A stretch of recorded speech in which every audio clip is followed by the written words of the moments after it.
I'm Richard Palethorpe. I work on SUSE's kernel and networking team. And today I'm going to present a bit of OpenQA and a bit of JDP, which are not really related to each other, but I have to show them to you together so you can see something concrete. Okay, so JDP is a general purpose data analysis framework, in principle anyway. In practice, I just use it for analyzing test results and bug data and bringing those two things together. And I wrote it in a language called Julia, which, has anyone heard of Julia? Can you put your hand up? Oh, okay. Has anyone used Julia? Okay, one person did that. So, yeah, so this is a reaction I get a lot is, oh, nice, you wrote that framework that does X, Y, and Z. What language is it written in? Julia. And that's where the conversation ends. But I can tell you that Julia is a really good language. It's compiled to native code dynamically. You can actually write Julia on the fly, and that will be compiled down to assembly. So it is really fast, at least if you spend a bit of time optimizing. And it functions like a dynamic language similar to Python, but it also has an advanced type system, more like Haskell or another compiled language, which means you can create really robust code by creating a hierarchy of types and prevent certain classes of bugs. So it's a really great language, perhaps not so popular at the moment. It's also a bit immature, so your mileage may vary, but honestly, I didn't really know much about data analysis before I started this project, so I just did a survey of everything that I could find, including R, Python, a bunch of Java stuff, and this just stood out to me as the best one. Okay, so OpenQA is probably SUSE's primary testing framework, and it's a full operating system test framework. So you get your ISO image, you put that into OpenQA, and you get test results out.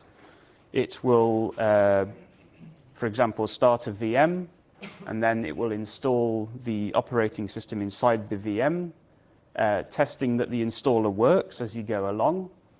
And it actually takes a video feed and uses screen matching to perform the installation like a real human being would. So it actually sends key presses and clicks on buttons like a real user would and tests that that works. We actually automate the installation doing that. We actually use it for something very different on our team where we do kernel testing. Okay, and it supports many architectures, so we test on x86, ARM, Arch, PowerPC, and yeah. It also allows us to test on bare metal as well as in VMs, so it has different backends that are pluggable, so you can, for example, use IPMI to test on a bare metal machine as well. The problem with OpenQA is it's so large and does so many things and tries to be so many different things to all people that it makes simple things difficult sometimes. I mean, I have a bunch of scripts for doing kernel testing that just start VMs written from scratch because it's much easier to do that sometimes than creating a test module in OpenQA and setting up all the infrastructure that OpenQA requires. OpenQA also displays test results, and it allows you to comment on test results, and it has a scheduler for scheduling jobs. It has all kinds of stuff going on in there, which probably should be split out into different projects. Sort of like how you saw earlier with the kernel CI. You know, that's a modular framework, and that would probably be much preferable to the OpenQA model, where you just throw everything into a big pot and you have all the components tightly coupled and then hope that that works. I mean, it does work, but if you want to swap out a component of OpenQA, it's technically possible, but not so easy. Okay, so JDP is this framework I created. And here we have listed what I currently use it for. I'd say the only thing people really appreciate is the bug tag propagation, which I'll try to show you in a moment. This is probably the primary thing that worked. We also have some other test reports and stuff that I did, which I'll show you at least the test status difference matrix. That's nice to look at, but the actual usefulness of this stuff is maybe not so much, because fundamentally, if your data is noisy, all you can really do with that is filter the noise. And there's not really so much you need for doing that. In fact, all you need to do is really look at your whatever dashboard you have, go, okay, half the tests say they're failing for infrastructure issues, and then you can just, at that point, say, okay, we need to go and fix that. And you'll get a lot more value for your time by just going and fixing that stuff instead of creating a result data analysis framework and then trying to create some reports for that. Okay, so yeah, this is my original motivation for creating JDP. I've kept this slide the same from when I started it. Some of this stuff's still true. OpenQA, Bugzilla, all of these services, they're often very slow. Throwing more hardware at it doesn't work because the code is slow, and fixing the code is difficult because they're such huge frameworks with so much complication. And yeah, as I said before, JDP is a general purpose framework in principle at least.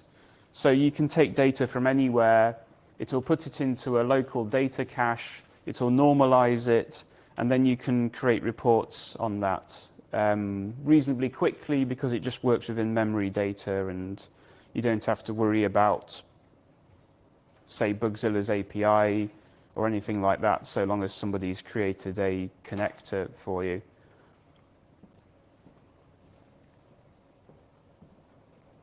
Okay, so going back to this one, I'm just going to now show you OpenQA.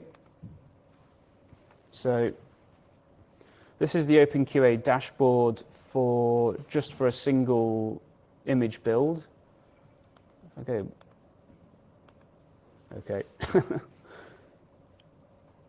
Yeah, so this is for, I can't see the thing now. I guess this is for the Tumbleweed. Oh no, this is for SLI Enterprise Linux. And each one of these is an OpenQA job module. And then inside each job module, we have sort of a graphical representation of each stage of the test. And something I have to point out is that in our case, we're actually wrapping LTP in OpenQA. So normally in an OpenQA job, you have a test module which is written in Perl, and it has some logic for like send this key press, expect this response from the user, expect this image to appear, and this kind of thing. For us, because we're wrapping the LTP, we've essentially written a test runner inside OpenQA that then displays each LTP test. And we don't use any of the graphical features. We just do text matching. So basically, up here you can see the machine booting. And you can see here that there is an initial bit of screen matching, but then we turn that off straight away and we just go to matching serial output because it saves a lot of performance and is much faster. And here you can see the output of one of the LTP tests. In this case, it's one of the CVE tests, which tests for some bug which had a security implication. And we have the output there. And of course, you can get the raw logs and other assets like images the job might produce and everything like that. Okay. And you can also do some basic filtering on the test results, so you can just show the failures. One thing OpenQA does but doesn't do so well is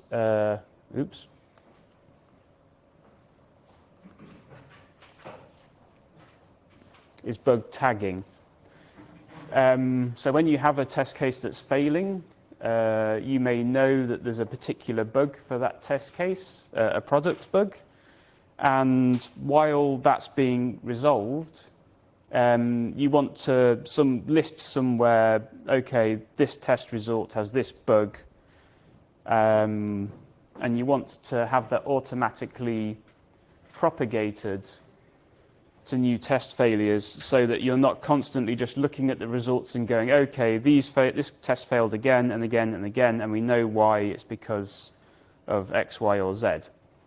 The same goes for if the test is simply broken itself. You may just want to tag the failure to say that, okay, this test is broken, we want to keep running it, but we also don't want to waste time each time we have a new build looking at this and saying, this is a known bug. And OpenQA itself can actually do this to a limited extent.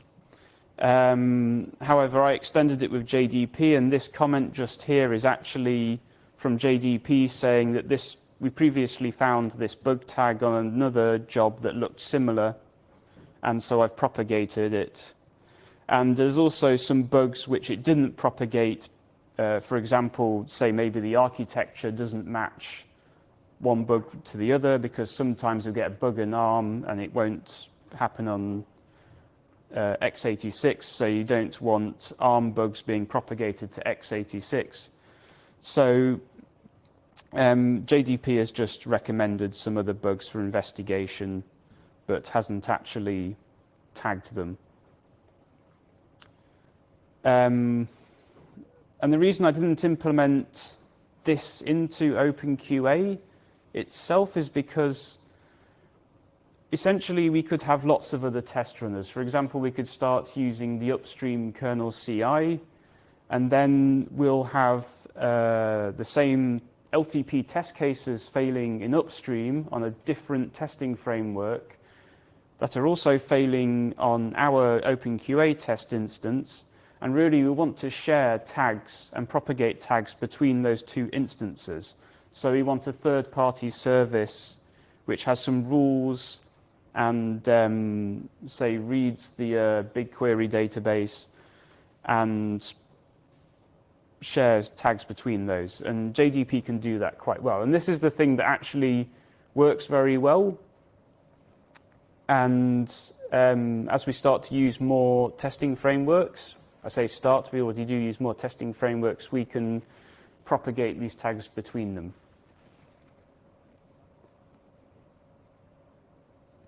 Okay. Yeah, and the test status difference matrix, this is something that's more questionable. And I mean, I've seen people do something similar to this quite a lot as well, where, okay, so you have a lot of failing tests, and you think to yourself, well, a lot of these are just failing week in, week out. I know that somebody's looking at it or whatever. I'm just going to look at what's actually changed because, okay, this thing is probably not interesting because it's not new. So I'll make a report which just tells me what's changed. The problem I found is that basically the report which tells you only what's changed basically still just tells you the same thing, which is your tests are noisy and that you have tests that are randomly failing. Most of these tests here will be randomly failing for infrastructure issues. Or as there's merely just a dash listed, these tests didn't even run. So the report's just saying this test result was missing from this tumbleweed build. So this is a SUSE tumbleweed image, and it's saying this test wasn't even run. We expect it to be run because I've seen it before, but it wasn't there. And really what this report's just telling you something you could see just by clicking on a few different builds and looking and saying, yeah, that's broken. Having said that, I guess people still do look at this report from time to time. And it can send out notifications when something changes, which is another thing people, I guess, think we want. But actually, when it comes down to it, if you send out a notification, either the person who receives it doesn't want the notification, in which case they'll just block you, or if it's really useful to you to get this notification, then it means that you're not checking your results often enough. I mean, similarly, you can just send out a notification just saying this test failed. And that's quite a good notification. If most of your tests always pass, then one notification your test failed, then that's fine.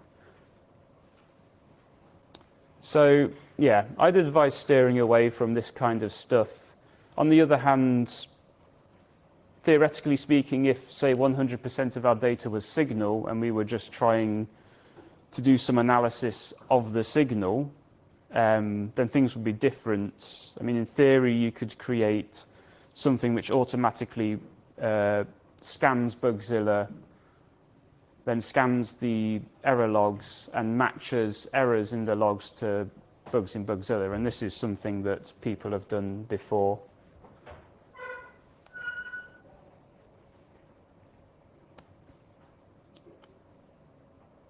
Okay, so JDP itself, I decided that I wanted to make it as flexible as possible. So I decided I wanted to manipulate data in memory with just ordinary code. No SQL, no other fancy, no SQL query languages, or anything that resembles SQL. I just wanted to take the language it's written in, which because it's Julia, it's fast, so it's not like doing a query with raw Python, which will be something like 30 times slower. You can, if your algorithm is reasonably good, then it should be able to do it at the same or even better performance than an ordinary database. But you have the freedom to use something which simply doesn't fit into SQL. And JDP has a whole bunch of different connectors to other data sources like Bugzilla, OpenQA, Redmine, QADB, which is some internal thing we have, Git, hopefully Jira at some point. And it could plug into all sorts of other things. And then when you're writing your query, even if you want to access all these different providers and also syncs, then you can just use one API. You just have to use the JDP API.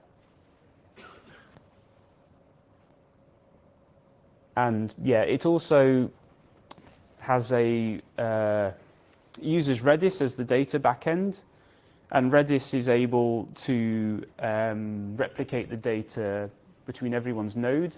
And it's quite easy, at least in theory, to set up a local node and do your work locally. So if you have unreliable data sources, and even if JDP's central instance is disconnected for some reason, then you will probably have a local copy of the data which allows you to keep working, which is the same principle behind Git, essentially. And this is very useful when you, say, have an office in Beijing, which has a really bad data connection between offices.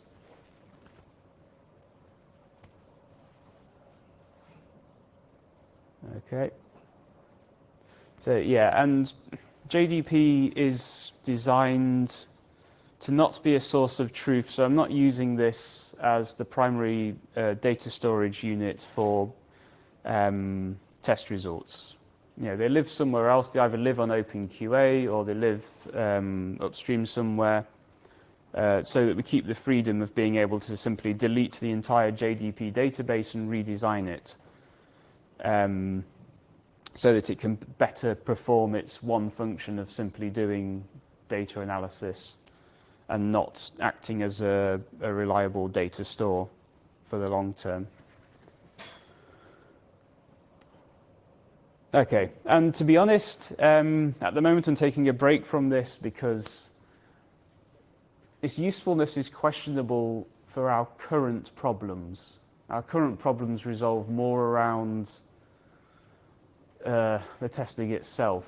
So for now I'm just keeping an open mind, and obviously we'll keep using it for tagging test results, and that's all. We'll see what happens.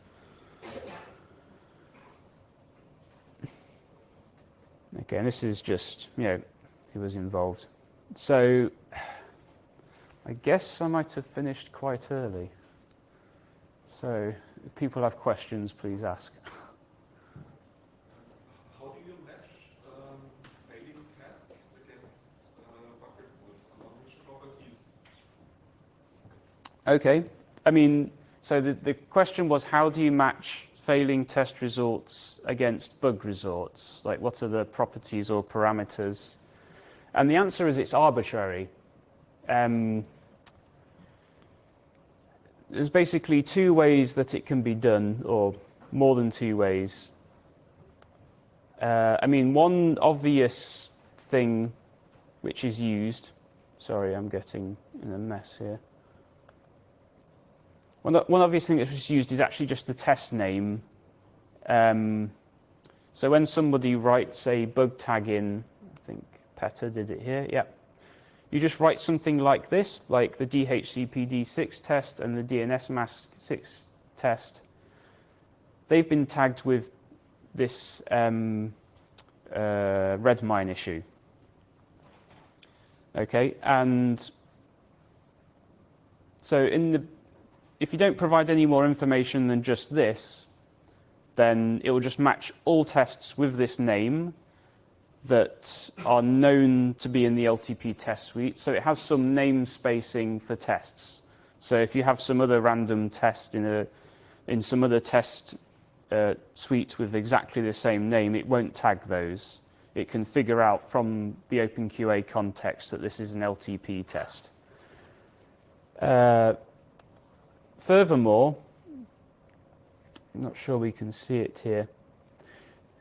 JDP reads the bug data, say from Bugzilla or from Redmine, and it parses the title, and it reads what architecture, what product, what component are listed in the bug, and then it decides whether, basically, if it has a failing test with the correct name, but say the bug is only listed against another product or another architecture, then it won't tag it. Instead, it will just post a tag recommendation, which is the bottom square down there. And then if you realize that actually that bug is really occurring on, say, more architectures or more products, then you can update the bug and say, actually, yeah, this has a wider scope. And also the opposite. If you see something being tagged, if you see an obvious ARM bug being tagged on x86, then you can set the architecture in the bug correctly. Okay, does that answer your question? Anything else? Okay. Perhaps I missed it. JDP is being used only for tagging failed test cases, or is there a lot more? I mean, it is used for execution, for manipulation and stuff like that, or it just takes the failed test cases and put the back tag? Okay, so the question is JDP being asked, is JDP just doing bug tagging, or is it being used for other things?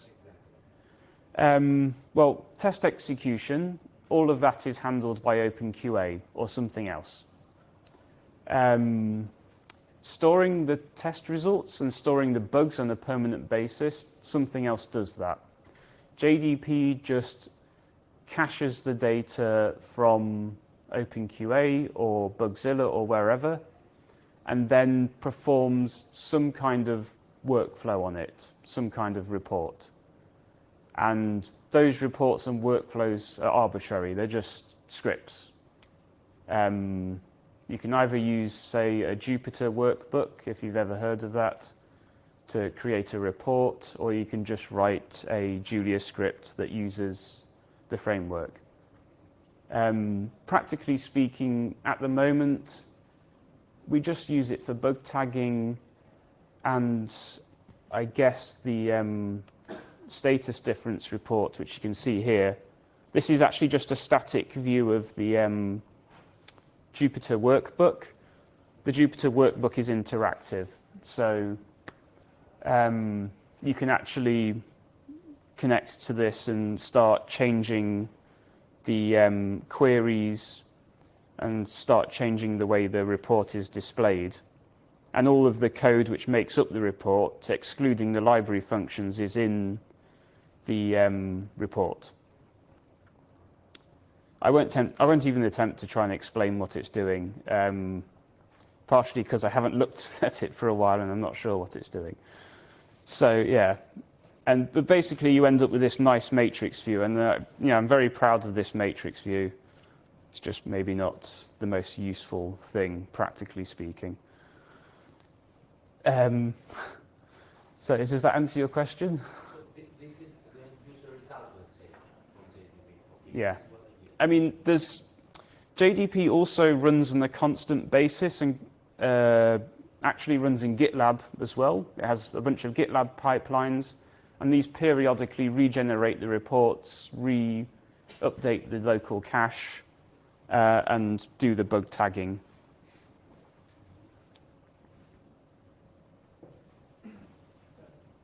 Do you expose some standard API for input? So because I'm checking online, so you have these trackers and the core library.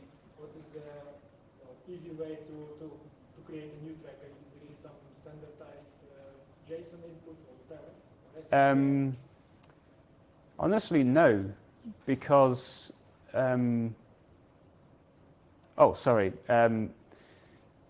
so the question is there a standardized input format for creating a tracker? JDP is built under the assumption that the rest of the world's a mess and you can't expect anybody to use your format. So it will go and query Bugzilla or OpenQA, use their API and bring the data into JDP, then normalize it and turn it into a nice format for the end user who's writing the report. I guess in theory you could write a tracker which provides an interface like that. And I mean, lots of people have opinions on which test format to use and that kind of thing, and I don't have an opinion. I'll just use whatever people give me, so. I have a follow-up question, just a common question. We're going to have a talk about test elements formats later today. Do you have or have been in a situation where you play with zero or whatever, and some of the data that you're looking for is actually missing? And if yes, what do you do in this situation? What JDP does? Sorry, so the question is, so let's say you have a build and some tests are mysteriously missing from that.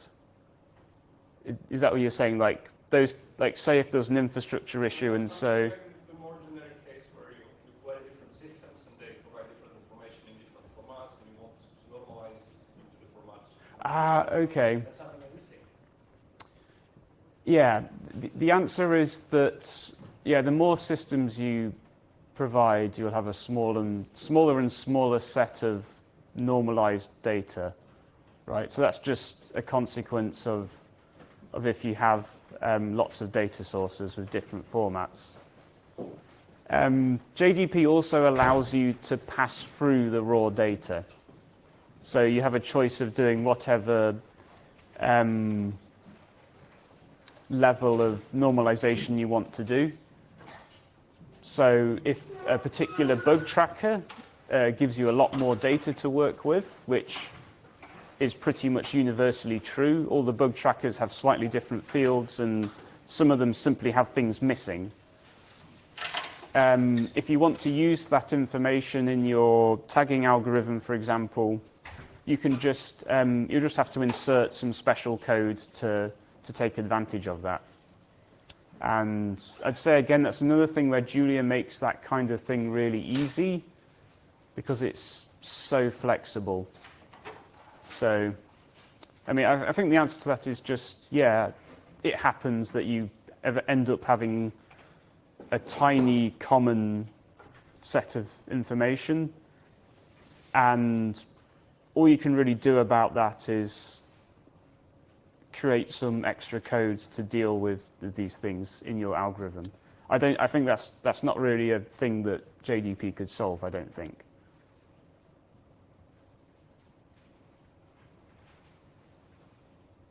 Okay, do we have any more questions or comments? It doesn't look like we do. So thank you very much. Thank you.